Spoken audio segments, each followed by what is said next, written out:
Mae mynyddoedd Eryri'n hudo miliynau o gerddwyr bob blwyddyn, ond yn anffodus, yr hyn nad ydy llawer yn sylweddoli ydy bod cerdded mynydd yn gallu bod yn gêm beryg os nad ydych wedi paratoi'n iawn.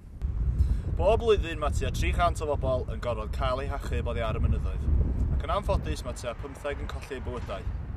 Ond gall ychydig o gynllunio ymlaen llaw atal llawer o'r rhain, ac o bosib arbed bywydau.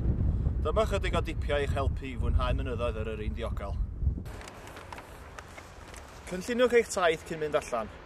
Ewch am map a chwmpawd efo chi gan wybod sut i'w ddefnyddio. Os nad ydych chi, ewch ati i ddysgu. Gall fod yn lot o hwyl. Cynlluniwch daith sy'n siwtio'r ffitrwydd a gallu pawb yn eich grŵp. Cofiwch mai dim ond hanner y gamp yw cyrraedd y copa, ac y gall mynd i lawr fod yn anoddach na mynd i fyny. Byddwch yn blino, ac mae'n haws llithro neu faglu wrth ddod i lawr. Beth bynnag newch chi, peidiwch â dilyn pobl eraill o'ch blaen. Mae'n bosib ei bod nhw'n dilyn taith sy'n rhy heriol a pheryglus i chi. Dywedwch wrth aelod o'ch teulu neu ffrind beth yw'ch cynlluniau, a phryd ydych yn disgwyl bod yn ôl.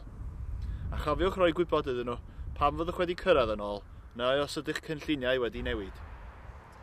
Edrychwch ar ragolygon y tywydd mynyddig lleol cyn cychwyn allan.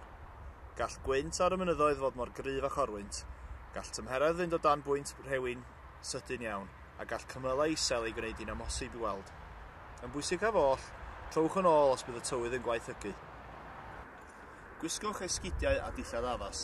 Mae bŵt cerdded cyfforddus yn hanfodol, yn ogystal â thrwsys a chot sy'n eich gwarchod rhag o gwynt a glaw. Gwisgwch dillad ysgafn a chynnes, ac ewch â haen sbar rhag ofn. Cariwch fag gyda digon o fwyd a diod. Mae cerdded mynydd yn waith caled, felly mae'n bwysig yfed a bita digon mwyn cadw'ch egni. Pan fydd hi'n boeth a heulog, defnyddiwch digon o eli haul a chariwch dŵr ychwanegol. Rhag ofn bydd ar gyfwng, ewch â ffôn symudol gyda batri llawn, pecyn cymorth cyntaf bychan, torch a chwiban efo chi.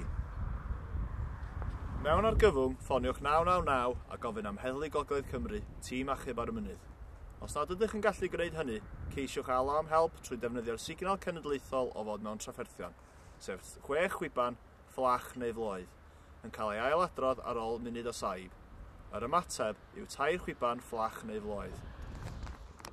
Cofiwch nad yw'r tîm achub mynydd yn wasanaeth brys sy'n cael ei ariannu gan y trethdalwr.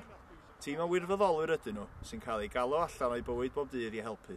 Plis peidiwch â'i galw oni ei bai i fod yn argyfwng. Y peth pwysicach i'w gofio pan fyddwch yn cerdded ar y mynyddoedd yw i beidio bod ofn troi'n ôl os ydych mewn unrhyw amheuaeth. Dydy o ddim werth mentro. Bydd ddaw cyfle eto, dydy'r mynyddoedd ddim yn mynd i'n lle ar hast. Mwynhewch!